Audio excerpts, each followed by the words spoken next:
নমস্কার বন্ধুরা, আজকে ঘরে খুবই সহজ পদ্ধতিতে খেজুরের চারা রোপণ করা আপনাদের দেখাবো। বাজার থেকে ভালো মানের খেজুর কিনে নিয়ে আসতে হবে। তারপরে পলিথিন 3 ইঞ্চি পলিথিন আমি নিয়ে নিয়েছি। আপনারা পারলে কোনো এক ছোট 3 ইঞ্চি টবের মধ্যেও চারা রোপণ করতে পারেন।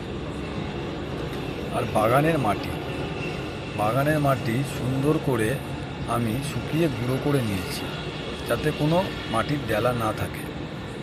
এইভাবে করলেই খুবই সহজেই আপনারা ঘরে বসে আপনারা চারা রোপণ করতে পারেন। চারার জন্য বীজটাকে আপনারা যখন খেজুর থেকে বের করাবেন ভালো করে ধুয়ে নেবেন, না হলে খেজুরের মধ্যে যে খেজুরের যে মিষ্টি ভাবটা থাকে তার কারণে পিঁপড়ে এসে আপনাদের দানাটা নষ্ট করে দিতে পারে।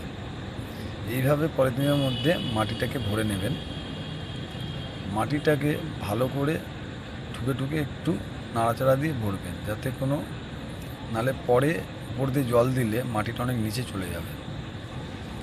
এইভাবে আপনারা করতে পারেন। আমি এর আগেও এইভাবে চারা করেছি। তো খেজুরের দানাটা নেওয়ার পরে এইভাবে আপনারা মাটির মধ্যে দিয়ে দেবেন। দেওয়ার পরে উপর দিয়ে একটু জল দিয়ে দেবেন, যাতে দানাটা মাটি থেকে বেরিয়ে না আসে। আস্তে আস্তে এরকম করে হাতে করে দিয়ে দেবেন, যাতে দানাটা বেরিয়ে না আসে। আর যদি দানা বেরিয়ে আসে তো অল্প করে উপর দিয়ে মাটি একটু দিয়ে দেবেন, বীজটা যেন বাইরে সূর্যের আলোতে যাতে বেরিয়ে না আসে।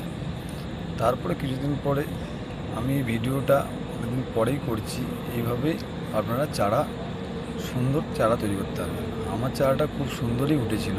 এটা অনেক দিনের পুরনো পরের ভিডিও।